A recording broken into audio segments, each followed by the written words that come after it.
নমস্কার। গল্পসঙ্গীর গল্পের আসরে সকল শ্রোতাবন্ধুদের স্বাগত জানাই। গল্পসঙ্গীর আজকের নিবেদন নরেন্দ্রনাথ মিত্রের লেখা গল্প অদ্বিতীয়া।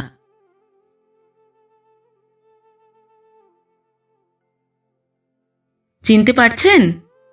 আমি আপনার অসীমা। সমীরণ একটু অপ্রতিভ হয়ে মেয়েটির দিকে তাকাল। অসীমা না হলেও মেয়েটির সাহস যে অপরিসীম তাতে কোনো সন্দেহ নেই। শুভ্রার পরনে বিয়ের কনের সাজ, গাঢ় লাল রঙের বেনারসিতে ওকে আরো সুন্দর দেখাচ্ছে।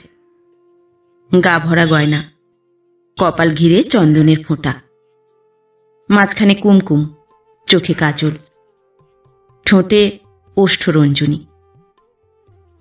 এর আগে লিপস্টিক সমীরণ পছন্দ করত না, কিন্তু এখন দেখে দেখে চোখ অভ্যস্ত হয়ে গেছে।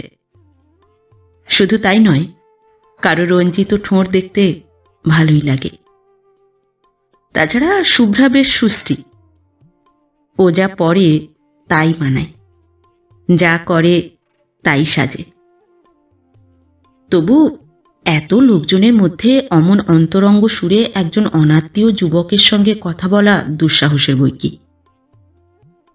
ওর ডাইনে বাঁয়ে একদল মেয়ের ভিড়, সবাই সজ্জিতা আর তরুণী। শুভ্রার আসন ওদের চেয়ে উঁচুতে। শুভ্রা রাজকন্যা, ওরা সব সখী। সমীরণ অনুভব করল ওরা প্রত্যেকেই তার দিকে অবাক হয়ে তাকিয়েছে। সমীরণ অবশ্য কারো দিকে তাকালো না। দুখণ্ড গীতবিতান এনেছে লাল ফিতে বেঁধে। বইয়ের প্যাকেটটি শুভ্রার দিকে নিঃশব্দে এগিয়ে দিল।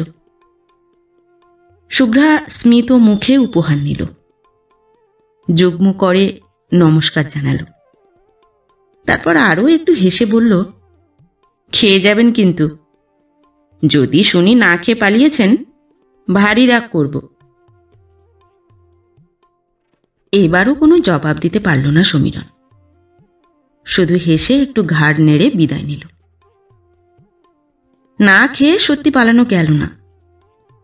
শুভ্রার সেই ঘর থেকে বেরুতে না বেরুতেই দু তিনজন অপরিচিত যুবক তাকে প্রায় ঠেলতে ঠেলতে ছাদে নিয়ে চলল। চলুন চলুন, বসবেন চলুন, এখনো দুটো একটা জায়গা খালি আছে। এই চান্স যদি মিস করেন 1 ঘন্টা বসে থাকতে হবে। তারপর ছেলেটি আর একজনের দিকে তাকিয়ে বলল, জানিস ভম্বল, এর আগের ব্যাচটা উঠতে ঝাড়া 50 মিনিট লেগেছে। কি খাওয়াই খেয়েছে বাবা, তবু তো কন্ট্রোলের আমল। সমীরণ বলল, আমার খেতে ইচ্ছে নেই, শরীরটা ভালো লাগছে না। কিন্তু তার সেই মৃদু কণ্ঠ সে নিজে ছাড়া কেউ বোধহয় শুনতে পেল না, শুনলেও কানে তুলল না। সরু সিঁড়ি বেয়ে 3 তলার ছাদে এসে পৌঁছল সমীরণ। খুব বড় ছাদ নয়, ম্যারাপ বেঁধে তার নিচে সারি সারি বেঞ্চ পাতা হয়েছে। স্কুলের বসবার বেঞ্চ আর হাই বেঞ্চের কথা মনে পড়ে। খাওয়া আরম্ভ হয়ে গেছে, কয়েকজনকে ফিরে যেতে হলো, আর জায়গা নেই। সমীরণ ভাবল তারও বোধহয় সেই অবস্থা হবে, প্রত্যাখ্যাত হয়ে নেমে যেতে হবে 1 তলায়। কিন্তু সমীরণের ভাগ্য ভালো, যে ছেলেটি তাকে ডেকে এনেছিল সে হাত ধরে একটি শাড়ির সবচেয়ে শেষের আসনটিতে তাকে বসিয়ে দিল। সমীরণ আপত্তি করতে যাচ্ছিল, কিন্তু ছেলেটি হেসে বলল, আপনার কথা শুভ্রাদি বলে দিয়েছেন, আপনি ওর বিশেষ বন্ধু। ছেলেটি মৃদু হাসল। বিশেষ বন্ধু বলতে ছেলেটি কি বুঝেছে সেই জানে। সত্যিই বলেছে কিনা তারই বা ঠিক কি, হয়তো বলতেও পারে। শুভ্রার আজ কোথাও কোনো বাধা নেই। নিজের পছন্দ মতো ছেলেকে সে ভালোবেসেছে। তার সেই ভালোবাসা আজ পারিবারিক আর সামাজিক স্বীকৃতি পাচ্ছে। শুভ্রা আজ বিজয়িনী। সেই জয়ের গৌরব তাকে অকৃপণ আর উদার করে তুলেছে। সবাইকে কিন্তু তা করে না। নিজের সাফল্যকে অন্যের কাছে উপভোগ্য করে তুলতে সবাই জানে না। শুভ্রা জানে। শুধু আজ নয়, 2 বছর আগে থেকেই তার এই উদার পরিচয় পেয়েছে সমীরণ। পেয়ে মুগ্ধ হয়েছে, ধন্য হয়েছে। এপাশে ওপাশে সামনে পিছনে যারা খাচ্ছেন তারা কেউই সমীরণের পরিচিত নন। এক হিসেবে ভালোই হয়েছে। পরিচিত কেউ পাশে বসে থাকলে তার সঙ্গে কথা বলতে হতো। সমীরণ না বললেও তিনি নিজেই হয়তো আলাপ জুড়ে দিতেন। তখন কিছু না বলে সমীরণের উপায় থাকত না। সে আলাপে মোটেই পটু নয়। অনিচ্ছুক হলে সেই অপটুতা আরো বেশি করে ধরা পড়ে। তার চেয়ে খেতে খেতে মাঝে মাঝে চোখ তুলে দেখতে মন্দ লাগে না। কতজনের কত রকমের খাবার ভঙ্গি। কেউ বেশ তৃপ্তির সঙ্গে খাচ্ছে, কেউ বা যেন বাধ্য হয়ে খেতে বসেছে। খাওয়ায় তার রুচি নেই, আবার না খেয়ে উপায়ও নেই। একদল মেয়েও খাচ্ছে সামনের বেঞ্চটিতে বসে। সব মেয়েকে খেতে দেখতে ভালো লাগে না। এটা হয়তো পুরুষের চোখের দোষ, যুগ যুগান্তরের অভ্যাস। তা সত্ত্বেও কোনো কোনো মেয়েকে কিন্তু খেতে দেখতে বেশ লাগে। অসীমাকেও লাগত। সামনে বসে কতদিন খেয়েছে। খেতে খেতে কোনো কোনো দিন নিজের খাওয়া ভুলে তার দিকে তাকিয়ে রয়েছে সমীরণ। অসীমা বলেছে, কি দেখছো? আমি খুব বেশি খাচ্ছি, তাই না? সমীরণ জবাব দিয়েছে, বেশি সুন্দর করে খাচ্ছ। এই যে সমীরণ বাবু এসেছেন, খুব খুশি হলাম। আপনাদের ব্যাংক থেকে আর কিন্তু কেউ এলেন না। ম্যানেজারকে বলেছিলাম, অ্যাকাউন্টেন্টকে বলেছিলাম, কেউ এলেন না। ম্যানেজার অবশ্য বলেই দিয়েছিলেন কসবায় তাঁর এক ভগ্নির বিয়ে, আর অ্যাকাউন্টেন্ট তো অনেক দূরে থাকেন, সেই ভাঙড় কলোনিতে। বলেছিলেন একদিন, তবু আপনি এসেছেন। আপনি আসবেন আমি জানতাম। আপনার মতো সামাজিক মানুষ আর হয় না। তাছাড়া শুভ্রাকে আপনি এত স্নেহ করেন। শুভ্রার বাবা সত্যেশ্বর চ্যাটার্জি খুব কথা বলেন। বলতে আরম্ভ করলে আর সহজে থামেন না। লম্বা চওড়া চেহারা, মেডিকেল রিপ্রেজেন্টেটিভের কাজ করেন। বছরের বেশিরভাগ সময়ই কলকাতার বাইরে বাইরে থাকেন। বিশেষ করে ছোট নাগপুরই ওঁর কর্মক্ষেত্র। সমীরণের লেজারে ওঁর অ্যাকাউন্ট আছে, সেই সূত্রে আলাপ পরিচয়। সত্যেশ্বর হেসে বললেন, দেখা হয়েছে শুভ্রার সঙ্গে? সমীরণ বলল, হ্যাঁ। সত্যেশ্বর বললেন, ও বলছিল আপনার কথা। ও ভম্বল, আর 2খানা রাধাবল্লভী দাও সমীরণ বাবুকে। খাওয়ার কি আর জো আছে মশাই? মনের স্বাদ আহ্লাদ মেটাবার কি উপায় আছে এই কন্ট্রোলের বাজারে? ও কি, নিবারণ বাবুর পাত যে একেবারে খালি। ও ভম্বল, ওখানে আরেকটু আলুর দম দাও। গৃহকর্তা আর একজন নিমন্ত্রিতকে আপ্যায়িত করতে চললেন। সমীরণ বেঁচে গেল। নিজে সে বেশি কথা বলতে পারে না। অন্যের বাকবাহুল্য মাঝে মাঝে তার কাছে বড় দুঃসহ লাগে। নিরুপদ্রবে একা একা বসে ভাবতে বরং সে ভালোবাসে। যেখানে ভিড় বেশি, হইচই বেশি, যেখানে বেরোবার আর কোনো পথ নেই, সেখানেও নিজের মনের কোণে লুকিয়ে থাকবার বিদ্যা জানা আছে সমীরণের। যখন চারিদিকে কলরব কোলাহল, তখন সকলের অলক্ষ্যে নিজের চিন্তা স্রোতে নিরুদ্দেশে ভেসে যেতে বেশ লাগে তার। এই ব্যাচ শেষ হতে 50 মিনিট লাগলো না। তার অনেক কম সময়ে 35 থেকে 40 মিনিটের মধ্যেই নিমন্ত্রিতেরা রুমাল দিয়ে মুখ মুছতে মুছতে উঠে দাঁড়ালেন। সমীরণও চলল সকলের পিছনে পিছনে। তার পেছনেও লোক আছে, পিঠে হাত দিয়ে ঠেলে দেওয়ার মতো লোক। আশ্চর্য, এই যে একদল লোকের সঙ্গে বসে সে খেয়ে উঠল, এদের কারোর সঙ্গেই তার কোনো পরিচয় নেই। কারোর সঙ্গে কারো পরিচয় নেই। কারোর সঙ্গে কারো পরিচয় করিয়ে দেওয়ার মতো গরজও যে কেউ দেখালেন তা নয়। মাঝে মাঝে ব্যাপারটা ভারী অদ্ভুত মনে হয় সমীরণের, বিয়েবাড়ির এইসব অতিকায় ভোজ সভাগুলিকে। এখানে কেউ কারো খোঁজ করে না, কেউ কারো সঙ্গে পরিচিত হতে আগ্রহ বোধ করে না। নিমন্ত্রিতেরা খেতে বসবার জন্য ব্যস্ত, আর স্থানাভাবে বিব্রত গৃহকর্তা অতিথিদের তাড়াতাড়ি খাইয়ে বিদায় করতে পারলেই বর্তে যান। অবশ্য পরিচয়ের জন্য এত ব্যাকুল কেনই বা হচ্ছে সমীরণ?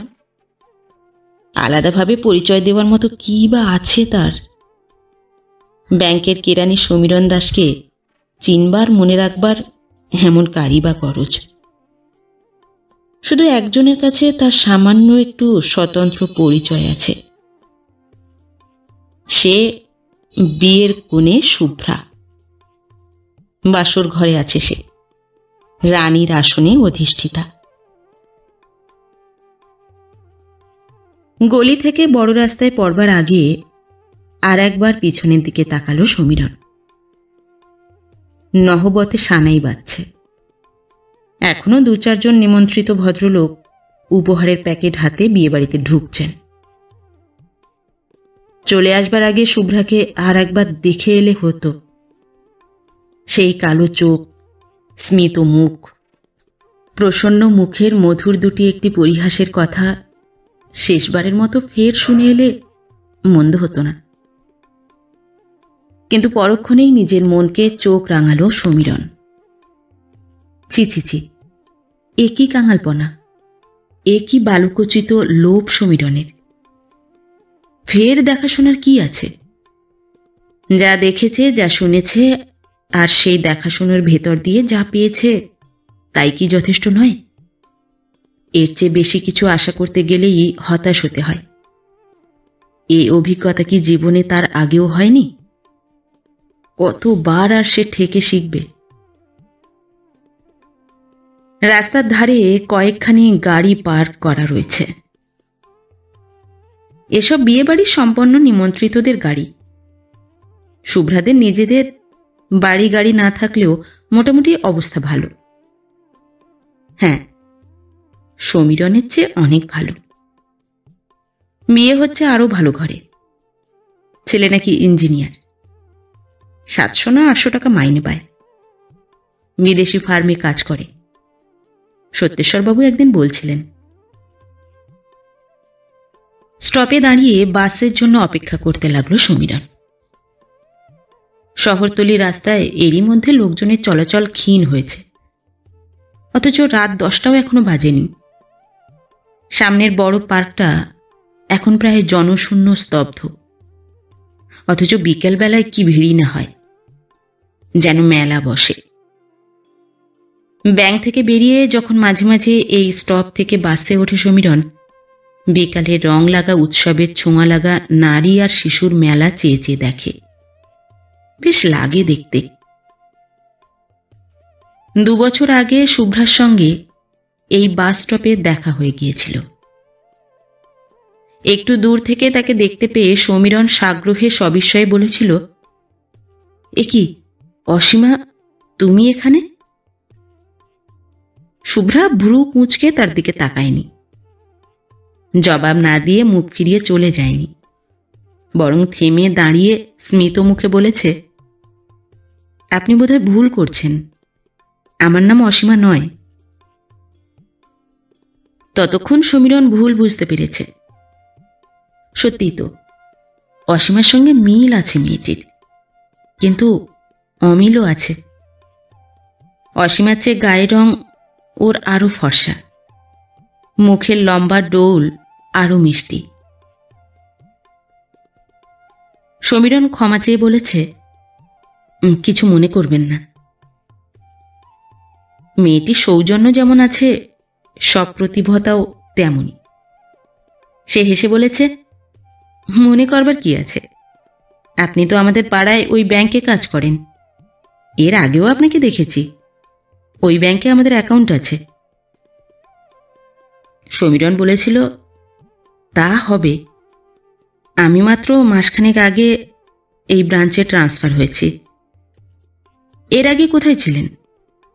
হাতিবাগানে। মেয়েটির এই কৌতূহল দেখে প্রীত হয়েছিল সমীরণ। তারপর ব্যাংকে প্রায়ই দেখা সাক্ষাৎ হতে লাগলো। ওর নাম ধাম সবই জানতে পারল সমীরণ। তার লেজারেই ওদের অ্যাকাউন্ট, একটি সত্যেশ্বর চ্যাটার্জির নামে আর একটি ওর নিজের নামে। তাছাড়াও ফিক্সড ডিপোজিট আছে, সেফ ডিপোজিট আছে। সেফ ডিপোজিট ভল্টে গয়না রাখা আছে শুভ্রা আর তার মার। ক্রমে ক্রমে সবই জেনেছে সমীরণ। শুভ্রা কোনো কোনো দিন চেক ভাঙাতে আসে, কোনো কোনো দিন বা বাবার অ্যাকাউন্টে চেক জমা দিতে। ওদের ছোটখাটো একটি ব্যবসাও আছে পারফিউমারি গুডসের। শুভ্রা নিজে একটি কলেজের লেকচারার। ওর বাবা কলকাতার বাইরে থাকেন বলে নানা কাজকর্মে শুভ্রাকে এখানে সেখানে যেতে হয়। খুব সক্রিয় সপ্রতিভ মেয়েটি, সেই সঙ্গে সৌজন্য শিষ্টাচারও জানে। কোনো কোনো দিন ভিতরে এসে বসে শুভ্রা। ব্যস্ততা থাকলে কোনোদিন বা কাউন্টার থেকে বিদায় নেয়, চেক দেয়, টোকেন নেয়, ক্যাশের কাউন্টার থেকে টাকা নিয়ে চলে যায়। বিনা বাক্যে যায় না, একটি কি দুটি কথা নিজে থেকেই বলে। সমীরণের মনে হয় তাই যেন অনেক। সাধারণ কুশল প্রশ্ন, সমীরণের মনে হয় তার মধ্যেও যেন অসাধারণ ব্যঞ্জনা আছে, অনাস্বাদিত মাধুর্য। একদিন চেকে শুভ্রার সইয়ের একটু অমিল হলো। সমীরণ হেসে বলল, এই সইতে তো ব্যাংক আপনাকে টাকা দেবে না। শুভ্রা বলল, তাতে কি, আমি নিজেই তো এসেছি। সমীরণ বলেছিল, হেলে কি হবে, ব্যাংক আপনার সইকে চেনে, আপনাকে চেনে না। শুভ্রা বলেছিল, কেউ কেউ তো চেনেন। ডাইনে বাঁয়ে অন্য লেজার কিপাররা রয়েছে। নানা কাজকর্মে বাইরের লোকজন এসে জড়ো হয়েছে। তারই মধ্যে এক একদিন অমন এক একটি দুঃসাহসিক কথা অতি অনায়াসে বলে যায় শুভ্রা। অবশ্য নিতান্তই পরিহাস, তবু ভালো লাগে সমীরণের। এই নিয়ে সহকর্মীরাও ঠাট্টা করতে ছাড়ে না। 2 নম্বর লেজারের মল্লিক বলে, দাস যে এই ব্রাঞ্চ ছেড়ে আর কোথাও কেন যেতে চায় না তাই এখন বোঝা যাচ্ছে। 4 নম্বরের ব্যানার্জি বলে, ব্রাঞ্চ ছাড়া তো দূরের কথা, লেজার কিপারের এই সিংহাসন ছেড়েই কি দাস নামতে চায়? একটি অ্যাকাউন্টের জন্য এত বড় একটা লেজার বইকে দাস যেন বুকে চেপে রাখে। সমীরণ সহকর্মীদের ধমক দেয়, কি যাতা হচ্ছে, মুখ বুঝে কাজ করো তো, মুখের মধ্যে জিভ বুঝি কেবল চুলবুল করে। আমাদের তো ওই জিভটুকুই সম্বল, তোমার মতো ভাগ্যবান তো আমরা নই। এই শুভ্রাকে নিয়ে 2 বছর ধরে কত ঠাট্টাই করেছে সমীরণের সহকর্মীরা। আজ সব শেষ। আশ্চর্য, ঠাট্টাটুকু শেষ হওয়ার জন্য সমীরণের আজ নিঃশ্বাস পড়ে। এতক্ষণে বাস এসে দাঁড়িয়েছে। হয়তো এই রুটের শেষ বাস, নাকি আরও 1-2 বাস আছে এরপরে। রাত সবে 11টা, কিন্তু শহরতলিতে মনে হয় নিশুতিরা। দোকানপাট সব বন্ধ, লোকজনের চলাচল থেমে গেছে। রাস্তার ওপারে ফুটপাতের উপরে উনুন জেলে কয়েকজন লোক কি যেন সব সিদ্ধ করছে। ওরা যেন মানুষ নয়, মানুষের ছায়ামূর্তি। সমীরণ বাসের দোতলায় গিয়ে উঠল। একতলায় বেশি ভিড় ছিল না, তবু দোতলাটাই তার পছন্দ। সামনের দিকের একটি সিটে জানালার ধার ঘেঁষে বসল সমীরণ। শহরের এ প্রান্ত থেকে ও প্রান্ত, ঘণ্টাখানেকের জন্য নিশ্চিন্ত। এই 1 ঘণ্টা সমীরণ ইচ্ছে করলে ভাবতে ভাবতে যেতে পারে, ইচ্ছে করলে ঘুমোতে ঘুমোতে। কথাটা শুভ্রাই একদিন বলেছিল। ঘটনাক্রমে সেদিন এই বাসেই দেখা হয়েছিল ওর সঙ্গে। অফিস ছুটির পরে বাড়ি ফিরছিল সমীরণ। আর শুভ্রা যাচ্ছিল কলেজ স্ট্রিটে কি একটা দরকারি কাজে। অসংকোচে সমীরণকে সেদিন পাশে বসতে দিয়েছিল শুভ্রা। কথা বলেছিল, বলিয়েও ছিল। আপনি কতদূর যাবেন? শুভ্রা কথায় কথায় জিজ্ঞাসা করেছিল। বালিগঞ্জ পর্যন্ত। হুরে বাবা, সে তো অনেক দূর। রোজ এতটা পথ যাতায়াত করেন? কি আর করি, বেশ মজা। অফিসে আসবার পথে দিব্যি এক ঘুম দিয়ে আসতে পারেন। আমাকে কি তেমন ঘুম কাতুরে বলে মনে হয় আপনার? শুভ্রা হেসে বলেছিল, কি জানি, কাউকে কাউকে খুব ঘুমোতে দেখি। একবার এক মজা হয়েছিল জানেন। দুজন ভদ্রলোক পাশাপাশি যাচ্ছেন, আমি পিছনের একটি সিটে বসে আছি। এক ভদ্রলোক আর এক ভদ্রলোকের গায়ে কেবলই ঢুলে ঢুলে পড়ছেন। যিনি জেগে যাচ্ছিলেন তিনি একটু সরে বসলেন, কিন্তু ঢুলন্ত ভদ্রলোকের মাথা বারবার তার গায়ে পড়তে লাগলো। শেষ পর্যন্ত ভদ্রলোক ঘুম কাতুরে ভদ্রলোককে নিজের কাঁতরি দেখিয়ে দিয়ে বললেন, আপনি এখানে মাথা রেখে ঘুমুন।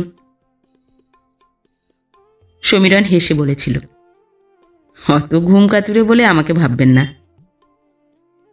শুভ্রা জবাব দিয়েছিল, অমন ঘুম কাতুরে হলে বিপদ হতো। আপনি তো আর পাশের সঙ্গীর কাছ থেকে অমন একখানি কাঁধ পেতেন না। এ পরিহাসের কোনো জবাব দিতে পারেনি সমীরণ। অবাক হয়ে সঙ্গিনীর দিকে তাকিয়েছিল। মেয়েটির পরিহাসের সীমা নেই। সমীরণের সঙ্গে ওর আলাপ তো খুব বেশি দিনের নয়। গুণ, যোগ্যতা, সামাজিক অবস্থাতেও কোনো মিল নেই দুজনের মধ্যে, কিন্তু তাতে যেন কিছু যায় আসে না।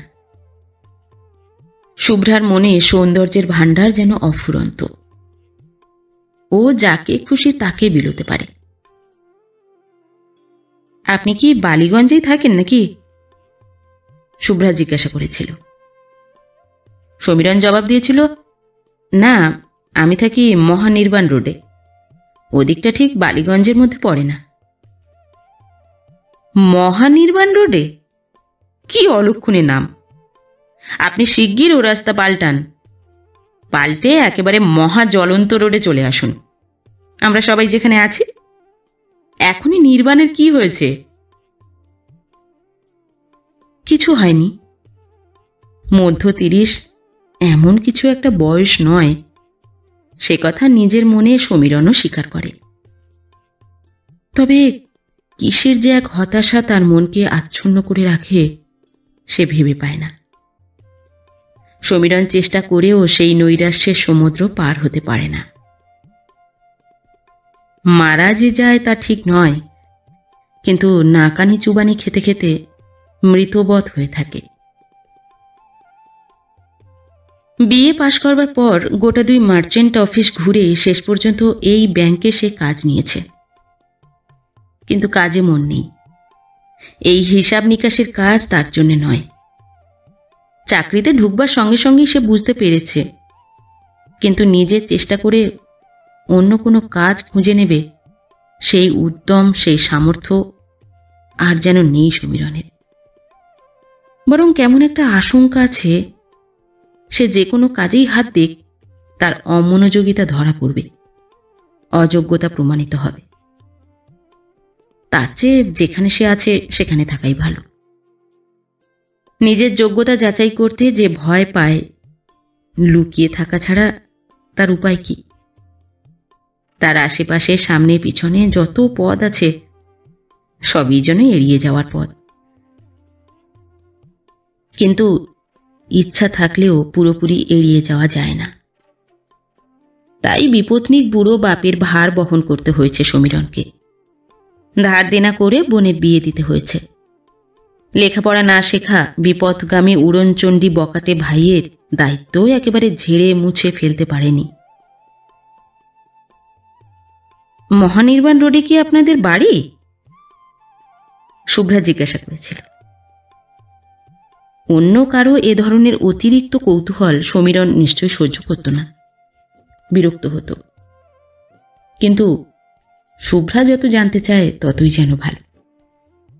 কেউ যদি উজাড় করে সব নিয়ে যায়, কেউ যদি বলে তোমার সব ভার নামিয়ে দাও, তোমার সব গোপনতা অবারিত করো, তাহলে যেন বেঁচে যায় সমীরণ।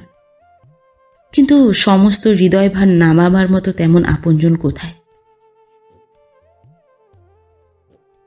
শুভ্রার কথার উত্তরে সমীরণ বলেছিল, না, বাড়ি নয়, বাড়ি কৃষ্ণনগরে। কৃষ্ণনগর? ভারী সুন্দর নামটি। আমি কোনোদিন যাইনি। যাবেন একদিন আমাদের ওখানে বেড়াতে, গেলে খুশি হব। কে কে আছেন সেখানে? সমীরণ মনে মনে হাসল। শুভ্রা জানতে চায় সে বিয়ে করেছে কিনা। মেয়েদের স্বাভাবিক কৌতূহল। সমীরণ জবাব দেয়, স্থায়ী বাসিন্দা হিসেবে শুধু বাবাই থাকেন। অস্থায়ী বাসিন্দা আমার ভাই। ঘরে তার মন টেকে না, সে এক ছোটখাটো ভব ঘুরে। মা নেই? না। বাবার পুত্রবধূ কেউ আসেননি? কই আর এলেন। একটু চুপ করে থেকে শুভ্রা বলেছিল, একটা কথা জিজ্ঞেস করব, ঠিক জবাব দেবেন। বলুন। আচ্ছা, অসীমা কে? আমাকে দেখে যার কথা আপনার মনে হয়েছিল? আপনি দেখছি সেই নামটার কথা এখনো ভোলেননি। সে কেউ না। শুভ্রা হেসে বলেছিল, হ্যাঁ, আপনি সত্যি কথা বলছেন না। আমি আর একদিন আপনার কাছ থেকে সব আদায় করে নেব। আমাকে আপনি ফাঁকি দিতে পারবেন না। আচ্ছা, আমি এখানে নেমে যাই। কলেজ স্ট্রিটের মোড় এসে গেল। টিকিটটা নিয়ে যান। শুভ্রার হাতে তাড়াতাড়ি একখানা টিকিট তুলে দিয়েছিল সমীরণ। ভুলটা সঙ্গে সঙ্গে শুভ্রা ধরে ফেলেছিল।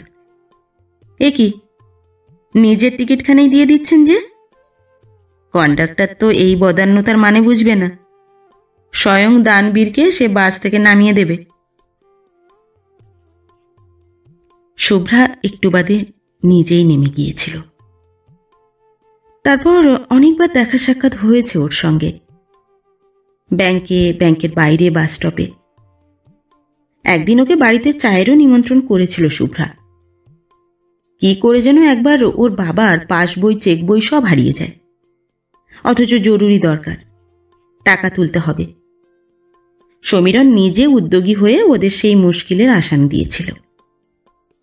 হয়তো তারই বিনিময়ে একদিন চায়ের নিমন্ত্রণ পেয়েছিল সমীরণ।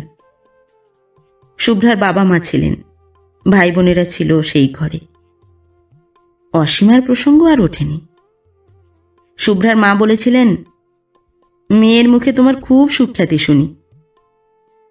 স্মিত মুখে সবিনয়ে চুপ করেছিল সমীরণ। খ্যাতির কি বা তার আছে? তুমি আমাদের কত সময় যে কত উপকার করো, শুভ্রার মা বলেছিলেন। উপকার করবার কতটুকু সামর্থ্য আছে সমীরণের? তবে জেনে শুনে স্বেচ্ছায় কারো অপকার করে না, এই যা সান্ত্বনা। তারপর অনেকবার অনেক সময় দেখা সাক্ষাৎ হয়েছে, কিন্তু অসীমার কথা শুভ্রা আর জিজ্ঞাসা করেনি। তেমন সময় সুযোগ হয়ে ওঠেনি, হয়তোবা ভুলেই গেছে।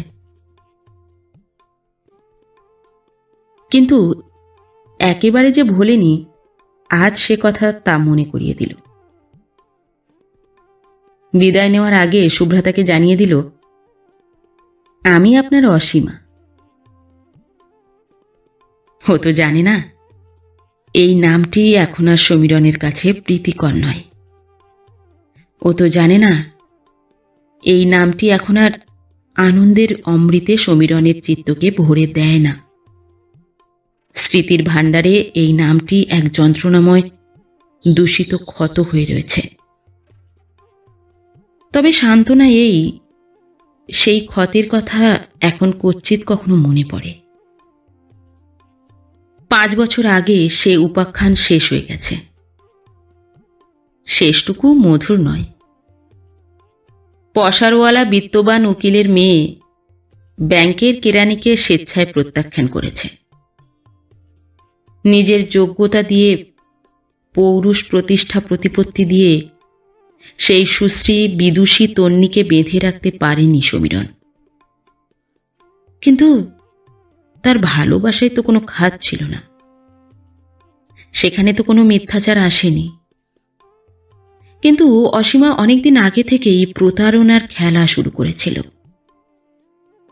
সে যখন সমীরণদের বাড়িতে এসেছিল, নিজের হাতে তাদের স্ত্রীহীন ঘরদোর গুছিয়ে দিয়েছে, টেবিল গুছিয়েছে, ফুলদানি সাজিয়েছে, শীতের মরশুমে পুল ওভার প্রেজেন্ট করেছে, তখনও সে মনে মনে কলকাতার এক তরুণ হার্ট স্পেশালিস্টকে ভালোবেসেছে, তার সঙ্গে ঘনিষ্ঠ সম্পর্ক রেখেছে। অথচ সমীরণকে কিছুতেই তা বুঝতে দেয়নি। সমীরণ সামান্য সন্দেহ প্রকাশ করলে তীব্র প্রতিবাদ করেছে। অনেকদিন আগে থেকেই ছলনা শুরু করেছিল অসীমা। কিন্তু তারও আগে সেই কিশোরী মেয়েটির মধ্যে কি কোনো প্রতারণা ছিল? যখন সে সমীরণের কাছে পড়া বুঝে নিতে আসত, গল্পের বই ধার নিতে আসত, ধারের বই সমীরণ তাকে চিরদিনের জন্য ধার দিয়ে পরম আনন্দ পেত, তখনও কি কোনো কৃত্রিমতা ছিল? না তো, না, তা ছিল না। তারপরেও বহুদিন পর্যন্ত তাদের সেই সম্পর্ক অকৃত্রিম অন্তরঙ্গতায় মধুর হয়ে উঠেছিল। আশ্চর্য, সমীরণ কেন সেই ফুটন্ত গোলাপের মতো সৌরভের সাফল্যের দিনগুলির কথা মনে রাখতে পারে না? শেষের দিকের কাঁটাগুলির কথাই কেন বারবার মনে পড়ে? কেন বারবার ক্ষতচিহ্নটাই এমন করে প্রকট হয়ে ওঠে? পারস্পরিক অনুরাগের আরো কত অনুপম অভিজ্ঞানই তো স্মৃতির ভাণ্ডারে সঞ্চিত রয়েছে। তবে সেদিকে কেন চোখ পড়ে না? সেই সব দিনগুলির কথা ভেবে কেন সান্ত্বনা পায় না সমীরণ? অসীমার সঙ্গে যার শুধু আকৃতির মিল, সেই শুভ্রা কিন্তু শুরু থেকে শেষ পর্যন্ত শুভ্রতায় ভরা। তার সঙ্গে সমীরণের যে সম্পর্ক, তার মধ্যে অতিরিক্ত কোনো প্রত্যাশা যেমন নেই, তেমনি আঘাত, সংঘাত, ক্ষোভ আর নৈরাশ্যের কোনো হেতুও ঘটেনি। শুধু সৌখ্য সৌহার্দ্যের যৎসামান্য দানে প্রতিদানে সমীরণের দিনগুলিকে সে ভরে রেখেছিল। আজ সে পালাও শেষ হলো। কিছুই নয়, তবু কিসের একটা অবসাদের বেদনা সমীরণের মনকে ভারাক্রান্ত করে রাখল।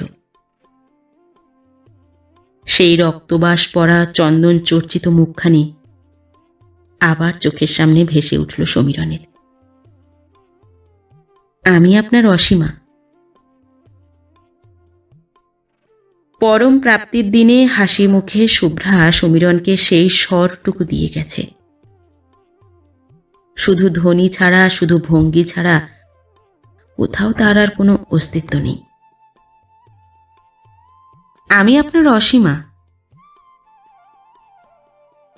কিন্তু সেই প্রথম দিনটি ছাড়া সমীরণ কি আর কোনো দিনই শুভ্রার মধ্যে সেই প্রথম প্রণয়ীকে দেখেছে? কোনো দিন তার কথা মনে করেছে? শুভ্রা তো জানে না। সমীরণের চোখের ভুলেই একদিন সে শুধু অসীমা হয়েছিল। তারপর আপন রূপের সীমার মধ্যে সে চির উজ্জ্বল আর মধুর হয়ে রয়েছে।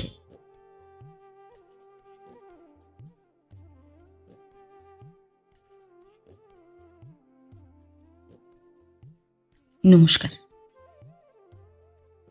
নতুন একটি গল্প নিয়ে খুব শিগগির ফিরে আসছি। ততক্ষণ সবাই ভালো থাকবেন, সুস্থ থাকবেন। গল্প পাঠ কেমন লাগলো অবশ্যই কমেন্ট করে জানাবেন এবং ভিন্ন ভিন্ন স্বাদের অডিও স্টোরি শোনার জন্য অবশ্যই চ্যানেলটি সাবস্ক্রাইব করবেন। ধন্যবাদ।